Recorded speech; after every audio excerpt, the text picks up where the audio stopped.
இன்னைக்கு வெளியாகி இருக்கக்கூடிய செய்தித்தாள்களில் எந்தெந்த செய்திகள் தலையங்கமாக வந்திருக்கு அப்படின்றத இப்போ பார்க்கலாம். Rahman sir, good morning. வாரத்தில் முதல் நாள் பரபரப்பாக கிளம்பிட்டு இருப்போம். ஸோ இந்த நேரத்தில் செய்தித்தாள்களில் என்னென்ன முக்கியமான செய்திகள் இடம்பெற்றிருக்கிறது? கௌதமி, செய்தித்தாள்களில் வந்திருக்கக்கூடிய அந்த சுட சுட செய்திகள் பற்றி அலசக்கூடிய அந்த நியூஸ் பேப்பர் பகுதிக்கு உங்களை வரவேற்கிறோம். இன்றைய நாளிதழ்களினுடைய முதல் பக்கத்தின் முக்கிய செய்தி என்பது எல்லோருக்குமே தெரிந்திருக்கும். குடியரசு துணைத் தலைவர் வேட்பாளராக, அதாவது துணை ஜனாதிபதி வேட்பாளராக சிபி ராதாகிருஷ்ணனை ஆளும் தேசிய ஜனநாயக கூட்டணி சார்பில் அறிவித்திருக்கிறார்கள் என்பதுதான். இந்த அறிவிப்பை பொறுத்தவரையில் துணை ஜனாதிபதியாக சிபி ராதாகிருஷ்ணன் தேர்வு செய்யப்படுவது உறுதி. இப்பொழுது அறிவிப்பு மட்டுமே வெளியாகியிருக்கிறது, ஆனால் அவர் தேர்வு செய்யப்படுவது உறுதி. காரணம், இந்த துணை ஜனாதிபதியை மக்களவை, மாநிலங்களவை எம்பிக்கள் சேர்ந்து அவர்கள் தேர்வு செய்கிறார்கள். அதில் பெரும்பான்மை பலம் ஆளும் கூட்டணிக்கு இருக்கிறது. 392 வாக்குகள் தேவைப்படக்கூடிய இடத்தில் ஆளும் கூட்டணிக்கு 427 வாக்குகள் இருப்பதன் காரணமாக அவர் துணை ஜனாதிபதியாக தேர்வு செய்யப்படுவது உறுதி. இருப்பினும் கூட ஒரு சித்தாந்த போர் என்கிற அடிப்படையில் எதிர்க்கட்சிகளுடைய கூட்டணியும் ஒரு வேட்பாளரை நிறுத்தக்கூடும். அது ஒரு செய்தி. இதே போல சிபி ராதாகிருஷ்ணன் ஏன் துணை ஜனாதிபதி வேட்பாளராக அறிவிக்கப்பட்டிருக்கிறார் என்பது குறித்து செய்திகளில் விரிவாக இடம்பெற்றிருக்கிறது. ஒன்று, அவர் 2 முறை எம்பியாக இருந்தவர். அதே போல இதற்கு முன்னர் இப்பொழுது மகாராஷ்டிரா ஆளுநராக அவர் இருக்கிறார். அதற்கு முன்னர் அவர் 3 மாநிலங்களினுடைய ஆளுநராக அவர் இருந்திருக்கிறார். ஜார்க்கண்ட், தெலுங்கானா, புதுச்சேரி ஆளுநராக இருந்திருக்கிறார். இப்பொழுது மகாராஷ்டிரா ஆளுநராக இருக்கிறார். ஒரு நீண்ட அரசியல் பயணத்தை மேற்கொண்டவர். அவருக்கு அரசியல் வாழ்வில் ஒரு நீண்ட அனுபவம் இருக்கிறது.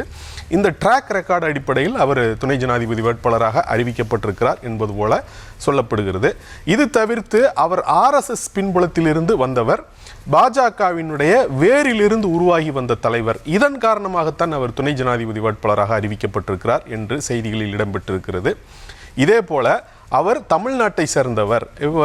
சட்டமன்ற தேர்தல் விரைவில் இன்னும் ஒரு 8-10 மாதங்களில் நடைபெற இருக்கக்கூடிய சூழலில் அந்த அடிப்படையில் பாஜக இவரை துணை ஜனாதிபதியாக அறிவித்திருக்கிறார். இதன் மூலம் தமிழக மக்களினுடைய மனங்களை கவர முடியும் என்கிற ஒரு அரசியல் கணக்கு அவர்களுக்கு இருக்கிறது என்று ஒரு செய்தி. சரி, அப்படித்தான் சொல்கிறார்கள் என்று பார்த்தார். இல்லை, தமிழ்நாட்டிலேயே அவர் மேற்கு மண்டலத்தை சார்ந்தவர். குறிப்பாக அந்த கொங்கு வேளாளர் என்று சொல்லக்கூடிய அந்த கவுண்டர் சமூகத்தை சேர்ந்தவர். அவங்க தமிழ்நாட்டு அரசியல் ஒரு முக்கிய பங்கு செலுத்தக்கூடிய ஒரு சமூகமாக இருக்கிறது. அதில் மேற்கு மண்டலத்தில் பாஜக தன்னுடைய செல்வாக்கை அதிகரிக்க நினைக்கிறது. ஏற்கனவே அண்ணாமலை அவர்கள் மாநில பாஜக தலைவராக ஆக்கி அழகு பார்த்தவர்கள். எடப்பாடி பழனிசாமி கூட அப்படிப்பட்ட ஒரு சமூகத்தை சேர்ந்தவர் தான் என்ற கணக்கு அதில் இருக்கிறது என்று சொல்கிறார்கள். அதாவது தமிழ்நாடு என்ற ஒரு கணக்கு இருக்கிறது என்று சொல்கிறார்கள். ஒரு சாதி சமூக ரீதியான ஒரு கணக்கு இருக்கிறது என்று சொல்கிறார்கள். அவர் ஒரு RSS காரர் என்ற கணக்கு இருக்கு என்று சொல்கிறார்கள். இது தவிர்த்து ஒரு நீண்ட அனுபவம் கொண்டவர் என்ற கணக்கு இன்று இப்படி பல்வேறு விதமாக அந்த செய்திகள் இடம்பெற்றிருக்கிறது. ஆனால் இந்த துணை ஜனாதிபதி தேர்தல் நடைபெற வேண்டிய அவசியம் ஏன் ஏற்பட்டது என்பதை நாம் சற்றே இந்த நேரத்தில் நினைவுறுவது நல்லது. ஜெகதீப் தங்கர் திடீரென ராஜினாமா செய்து விட்டார். அதன் காரணமாகத்தான் ஜெகதீப் தங்கரை துணை ஜனாதிபதியாக வேட்பாளராக அறிவிக்கப்பட்ட போதும் அவர் ராஜஸ்தானை சேர்ந்தவர். அதே போல் அவர் ஒரு விவசாய குடும்பத்திலிருந்து வந்தவர். அவரும் ஒரு குறிப்பிட்ட சமூகத்தை சேர்ந்தவர் என்றெல்லாம் சொல்லப்பட்டது. ஆனால் அதற்காக அவர் கொண்டு வரப்படவில்லை. பாஜகவினுடைய கீழ்கெடுக்கக்கூடிய ஒரு பொம்மை போல மாநிலங்களவை தலைவராக அவர் செயல்படுவதற்காகவே கொண்டு வரப்பட்டார் என்று எதிர்க்கட்சிகள் தொடர்ச்சியாக அவர் மீது குற்றம் சாட்டி வந்தன. ஆனால் அப்படிப்பட்டவர் திடீரென ஒரு நாள் இரவில் ராஜினாமா செய்ய வேண்டிய நிலை ஏற்பட்டது. என்ன காரணம் என்று சொன்னால், யஸ்வந்த் வர்மா என்ற நீதிபதியின் மீதான அந்த கண்டன தீர்மானம், இம்பீச்மெண்ட் மோசன், அவரை பதவி நீக்குவதற்கான தீர்மானத்தை மாநிலங்களவை எதிர்க்கட்சி உறுப்பினர்கள் கொடுத்த பொழுது அவர் அதை பெற்றுக்கொண்டார் என்று சொல்லப்பட்டது. அது தவிர்த்து சேகர் யாதவ் என்ற ஒரு அலகாபாத் உயர் நீதிமன்ற நீதிபதி, அவர் ஒரு RSS நீதிபதி போல செயல்படுகிறார். அவருக்கு எதிராகவும் ஒரு இம்பீச்மெண்ட் மோசன் தேவை, ஒரு கண்டன தீர்மானம் தேவை என்று எதிர்க்கட்சிகள் ஒரு கடிதம் அளித்த பொழுது அதையும் அவர் ஏற்றுக்கொண்டார் என்ற காரணத்திற்காகத்தான் அவர் ராஜினாமா செய்ய வேண்டிய ஒரு நெருக்கடியை உருவானது என்று எதிர்க்கட்சிகள் வலுவாக அப்படி ஒரு குற்றச்சாட்டை முன்வைத்தார்கள். ஆக அந்த பாஜகவினுடைய கண்ணசைவுக்கு இசைவாக அவர் செயல்படுவாரா என்பதுதான் துணை ஜனாதிபதியினுடைய பதவியினுடைய தன்மையாக மாறிவிட்டது என்கிற எதிர்க்கட்சியினுடைய குற்றச்சாட்டு இருக்கிறது. அதையும் சேர்த்தே தான் நாம் சிபி ராதாகிருஷ்ணன் விவகாரத்திலும் பொருத்தி பார்க்க வேண்டும். இந்த செய்தி தவிர்த்து விட்டு பார்க்கும் பொழுது இந்த சிபி ராதாகிருஷ்ணன் செய்தி என்பது இப்படி திடீரென அவர் அறிவிப்பின் காரணமாக அது முதல் பக்கத்தின் முக்கிய செய்தியாக இடம்பெற்று விட்டது. இல்லையெனில் நேற்று தேர்தல் ஆணையம் ராகுல் காந்திக்கு கொடுத்த விளக்கம் தான் முதல் பக்கத்தினுடைய முக்கிய செய்தியாக இடம்பெற்றிருக்கும். அதே போல பீகாரில் ராகுல் காந்தி ஒரு யாத்திரை ஒன்றை தொடங்கி இருக்கிறார், வாக்கு அதிகார யாத்திரை என்பது. அதுவும் முதல் பக்கத்தில் இடம்பெற்றிருக்க வேண்டும். ஆனால் இந்த அறிவிப்பு காரணமாக அது 2ஆம் நிலைக்கு போய்விட்டது.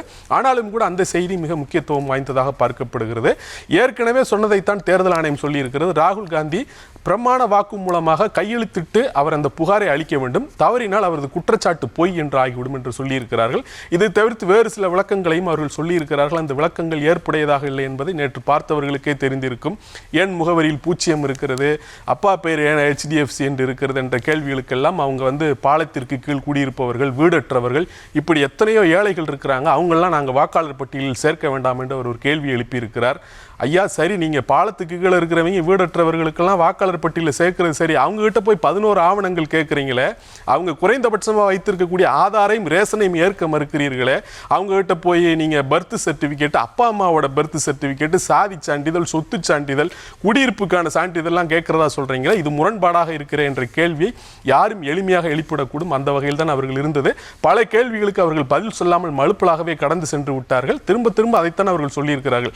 நீங்கள் பிரமாண வாக்கு மூலமாக கையெழுத்திட்டு கொடுங்க, இல்லைன்னா நீங்க சொல்ற குற்றச்சாட்டு பொய் என்பது போலதான். அதே நேரத்தில் அந்த யாத்திரையை, வாக்கு அதிகார யாத்திரையை தொடங்கிய ராகுல் காந்தி மேலும் சில முக்கியமான குற்றச்சாட்டுகளை முன்வைத்திருக்கிறார். தேர்தல் திருட்டுக்கு பாஜகவிற்கு தேர்தல் ஆணையம் உடந்தை, தேர்தல் ஆணையத்திற்கு பாஜக உடந்தை என்று அவர் சொல்லியிருக்கிறார். ஏன் அப்படி சொல்லியிருக்கிறார் என்று சொன்னால், எந்த ஒரு தேர்தல் ஆணையர் மீதும் நீங்கள் வழக்கு தொடக்க முடியாது, அது தெரியுமா என்று அவர் ஒரு கேள்வி எழுப்பியிருக்கிறார். நமக்கு தெரிந்து நீதிபதிகள் மீது தான் வழக்கு தொடுக்க முடியாது என்றால், தேர்தல் ஆணையர்கள் மீதே வழக்கு தொடுக்க முடியாத வகையில் அவர்கள் 2019 சட்டத்தை திருத்தி வைத்திருக்கிறார் என்ற ஒரு குற்றச்சாட்டை முன்வைத்திருக்கிறார். அதே போல சிசிடிவிகளை கொடுக்க முடியாது என்று அவர்கள் திடீரென அந்த விதியை திருத்தி வைத்திருக்கிறார்கள் என்று சொல்லிவிட்டு அவர் சொல்கிறார், மோடி பீகார் மக்களுக்கு சுண்ணாம்பு தடவை பார்க்கிறார். இதே வார்த்தையை அவர் பயன்படுத்தி இருக்கிறார். மோடி பீகார் மக்களுக்கு சுண்ணாம்பு தடவை பார்க்கிறார், ஆனால் அந்த மக்கள் அதை வெற்றிலையில் தடவி வென்று விழுங்கி விடுவார்கள் என்று அவர் கூறியிருக்கிறார் என்பதை பார்க்கிறோம். இது இரண்டாவது முக்கியமான செய்தியாக இடம்பெற்றிருக்கிறது. இது தவிர்த்து புவிசார் அரசியல் நகர்வு என்று நாம் பார்க்கும் பொழுது, இன்று ஜெலன்ஸ்கி ட்ரம்ப் சந்திக்கிறார்கள். ஏற்கனவே ட்ரம்ப் புதின் சந்தித்து விட்டார்கள். அதன் தொடர்ச்சியாக ஜெலன்ஸ்கியும் ட்ரம்ப்பும் இன்று சந்திக்க இருக்கிறார்கள். அதோடு ஐரோப்பிய ஒன்றிய தலைவர்களும் அவர்களோடு சேர்ந்து சந்திக்க இருக்கிறார்கள். இது உக்ரைன் போர் நிறுத்தத்திற்கு அடுத்த கட்டமாக பார்க்கப்படுகிறது. இதற்கு நடுவே மிக முக்கியமான ஒரு செய்தியாக எல்லா நாளிதழ்களும் தவறாமல் இடம்பெற்றிருப்பது, ட்ரம்பினுடைய மனைவி மெலனியா ட்ரம்ப் அதிபர் புதினுக்கு ஒரு கடிதம் எழுதியிருக்கிறார். அந்த கடிதத்தில் அவர் என்ன குறிப்பிட்டிருக்கிறார் என்று சொன்னால், போரினால் பாதிக்கப்படக்கூடிய குழந்தைகள், அந்த குழந்தைகளுடைய எதிர்காலம், அவர்களது இருள் வீசப்படுகிற அந்த எதிர்காலத்தை நினைத்தாவது நீங்கள் இந்த போரை நிறுத்த வேண்டும் என்பது போல அவர் வேண்டுகோள் விடுத்திருக்கிறார். இதைத்தான் நாம் கப்புள் கோல்ஸ் என்று சொல்வோம். கணவர் ஒருபுறம் ட்ரம்பை சந்தித்து விட்டார், இன்று ஜெலன்ஸ்கியை சந்திக்கிறார். அதற்கு ஏற்ப மனைவியும் பார்த்தீங்கன்னா புதினுக்கு கடிதம் எழுகிறார். ஏன் என்று சொன்னால், அந்த உக்ரைன் போரை அவர்கள் நிறுத்த வேண்டுமா. இப்படிப்பட்ட ஒரு கப்புள் கோல்ஸை நம்ம பார்த்ததே கிடையாது.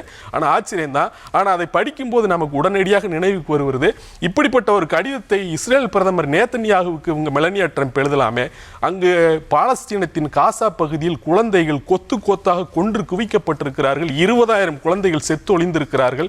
இன்று மருத்துவம், பசி, பட்டினி என்று நாள்தோறும் செத்து கொண்டிருக்கிறார்கள். அவர்களை பார்த்தெல்லாம் இவர்களுக்கு இரக்கம் வராதா? உக்ரைனில் சாகிற குழந்தைகள் மட்டும்தான் இவர்களுக்கு குழந்தைகளா என்கிற கேள்வியும் நமக்கு சேர்ந்தேதான் வருகிறது. ஆகவே இந்த புவிசார் அரசியல் நகர்வு என்பதே வல்லான் வகுத்ததே வாய்க்கால். இதில் அறம், நெறி, தர்மம், தார்மீகம் என்பதற்கெல்லாம் எதற்கும் இடமில்லை. அவர்களது தனிப்பட்ட ஆதாயங்களுக்காகத்தான் இதை செய்கிறார்கள் என்பதைத்தான் இந்த கப்புள் கோல் செய்தி நமக்கு வெளிப்படுத்துகிறது. இதை தவிர்த்து விட்டு நாம் தமிழ்நாட்டு செய்தி என்று பார்க்கும் பொழுது, ராமதாஸை மீண்டும் தலைவராக அந்த பொதுக்குழு தேர்வு செய்திருக்கிறது. அப்படி தேர்வு செய்த அந்த பொதுக்குழுவில் அன்புமணி மீது அடுக்கடுக்காக குற்றச்சாட்டுகளை ராமதாஸ் தரப்பு முன்வைத்திருக்கிறது. குறிப்பாக அவர்கள் 16 குற்றச்சாட்டுகளை அவர்கள் பட்டியலிட்டு அந்த ஒழுங்கு நடவடிக்கைக்குள் அந்த பட்டியலை அவர்கள் வெளியிட்டிருக்கிறார்கள் என்பதை பார்க்கிறோம். ஆக தந்தை தனையன் மீது இந்த குற்றச்சாட்டுகளை வைத்திருக்கிறார். தனையனோ தந்தை மீதான குற்றச்சாட்டுகளை வெளியில் சொல்ல முடியாது என்று சொல்கிறார். ஆனால் அவர்களுக்குள் எதற்காக இப்படிப்பட்ட ஒரு அதிகார மோதல் நடந்து கொண்டிருக்கிறது என்பது ஒரு வெளிப்படையாக பேச முடியாத ஒரு ரகசியம் போலவே கடந்து சென்று இருக்கிறது. இந்த மோதல் எப்பொழுது முடிவுக்கு வரும் என்று தெரியவில்லை. அந்த செய்தியும் அப்படி போய்கொண்டிருக்கிறது. இதை தவிர்த்து விட்டு நாம் பார்க்கும் பொழுது, இந்த சமூக அக்கறை சார்ந்த செய்தி என்று பார்க்கும் பொழுது, இந்த GST வரி விகிதத்தில் மத்திய அரசு கொண்டு வர திட்டமிட்டுள்ள சீர்திருத்தம், 4 அடுக்குகளை 2 அடுக்குகளாக மாற்ற இருக்கிறார்கள். அப்படி 2 அடுக்குகளாக மாற்றப்படும் பொழுது பெரும்பாலான பொருட்களுக்கு அந்த 5 விழுக்காடு வரி என்பது வந்துவிடும். அது விலைவாசி குறைவதற்கும் பல்வேறு பகுதிகளைச் சேர்ந்த மக்கள், பல்வேறு தரப்புகளை சேர்ந்த மக்கள் பயன்பெறுவதற்கும் வழிவகுக்கும் என்று அவர் பிரதமர் மோடி குறிப்பிட்டிருக்கிறார். தீபாவளி பரிசாக வருகிறது என்று அவர் சொல்லியிருக்கிறார். ஆனால் அதே நேரத்தில் அவர் முக்கியமாக ஒன்றை சொல்லியிருக்கிறார். இந்த GST சீர்திருத்தத்திற்கு மாநிலங்கள் ஒத்துழைப்பு அளிக்கும் என நான் நம்புகிறேன் என்று அவர் குறிப்பிட்டிருக்கிறார். ஏன் அவர் அப்படி ஒரு வார்த்தையை சொல்கிறார் என்று சொன்னால், இந்த GST வரி விதிப்பு கொண்டு வந்ததன் காரணமாக ஏற்கனவே மாநில அரசுகள் விதித்துக் கொண்டிருந்த வரியில் ஏற்பட்ட இழப்புகளை மத்திய அரசு இது நாள் வரை ஈடுகட்டி வந்தது. இனி வரும் மார்ச் மாதத்திலிருந்து அந்த ஈடு கட்ட மாட்டார்கள். அப்படி இருக்கும் பொழுது மாநிலங்கள் இதை எப்படி பார்க்கும் என்கிற ஒரு பிரச்சனை இருக்கிறது. அது மட்டுமல்ல, இந்த 2 அடுக்குகளுக்கான அந்த வரி விதிப்பு கண்டிப்பாக அவர்கள் குறைப்பது என்பது மாநிலங்களுடைய நிதி பகிர்வில் ஏற்படுத்தக்கூடிய பாதிப்புகளும் சேர்ந்து அவர்களுக்கு ஒரு அச்சத்தை ஏற்படுத்தக்கூடும் என்ற அடிப்படையில் தான் அவர் இதை சொல்லியிருக்க வேண்டும். இது தவிர்த்து விட்டு பார்க்கும் பொழுது இந்த வருமான வரி சட்டத்தில் புதிய வருமான வரி சட்டம் ஒன்று கொண்டு வந்தார்கள். அது எதற்காக என்று இந்தியன் எக்ஸ்பிரஸ் நாளிதழில் ஒரு விரிவான ஒரு சிறிய ஒரு கட்டுரை வெளியாகிறது. அந்த கட்டுரையில் பெரும்பாலும் இது கார்ப்பரேட் நலன்களுக்காகவே இந்த வருமான வரி சட்டத்தில் அந்த புதிய திருத்தங்கள் எல்லாம் கொண்டு வரப்பட்டிருப்பதாக சொல்லியிருக்கிறார்கள். இது தவிர்த்து இந்த எல்லா நாளிதழ்களையும் நாம் பார்க்கும்போது ஒரு அலாதியான ஒரு கவனம் ஈர்க்கக்கூடிய செய்தி என்பது ரோபோக்களை பயன்படுத்தி ரோபோக்களை கிட்டத்தட்ட ஒரு கருப்பை போல உருவாக்கி அந்த கருப்பையில் கருவை வளர்த்து குழந்தை பெற செய்யக்கூடிய ஒரு முறையை சீனா முயற்சித்து வருகிறது. அது தொடர்பான ஆய்வுகள் நடைபெற்று வருவதாக தினமலர் நாளிதழில் ஒரு செய்தி இடம்பெற்றிருக்கிறது. ரோபோட்டிக்ஸ் துறையில் சீனா தான் இன்று முதலிடத்தில் இருக்கிறது. குவாண்டம் இயற்பியல் துறையிலும் அவர்கள் தான் முதலிடத்தில் இருக்கிறார்கள். விண்வெளியிலும் அவர்கள் தான் முதலிடத்தில் இருக்கிறார்கள் என்று சொல்லும் பொழுது அவர்கள் இத்தகைய ஆய்வுகளை மேற்கொள்கிறார்கள். அவர்கள் அறிவியலில் ஒருபடி முன்னோக்கி சென்று கொண்டிருக்கிறார்கள். அவர்களுக்கென ஒரு விண்வெளி ஆய்வு நிலையம் இருக்கிறது. அந்த விண்வெளி ஆய்வு நிலையத்தில் சீன விண்வெளி வீரர்கள் தங்கி ஆய்வு நடத்தி வருகிறார்கள். ஆனால் நாம் இப்பொழுதுதான் ஆக்சியம் என்ற ஒரு தனியார் திட்டத்தின் மூலமாக சுபான்சு சுக்லா என்ற ஒரு வீரரை அனுப்பி அவரை நாம் வரவேற்றுக் கொண்டிருக்கிறோம். இந்த மலைக்கும் மடுவுக்குமான இந்த அறிவியல் ஆய்வில் இருக்கக்கூடிய வித்தியாசம் அடிப்படையிலேயே இங்கு நம்முடைய ஒட்டுமொத்த பொருளாதார உற்பத்தியில் உயர்கல்விக்கு எவ்வளவு செலவிடப்படுகிறது, ஆராய்ச்சி மற்றும் மேம்பாட்டுக்கு எவ்வளவு செலவிடப்படுகிறது, எத்தனை ஆராய்ச்சி கட்டுரைகள் ஆண்டுதோறும் சமர்ப்பிக்கப்படுகின்றன என்கிற வேறுபாட்டிலும் எதிரொலிக்கிறது. அதிலும் மலைக்கும் மடுவுக்குமான அந்த வேறுபாடு இருக்கிறது. இந்த வேறுபாடுகள் சரி செய்யப்படும் பொழுதுதான் நாமும் அறிவியலில் முழுவீச்சில் முன்னேற முடியும் என்பதை அந்த தனித்துவமான அலாதியான செய்தி நமக்கு உணர்த்துகிறது. கௌதமி.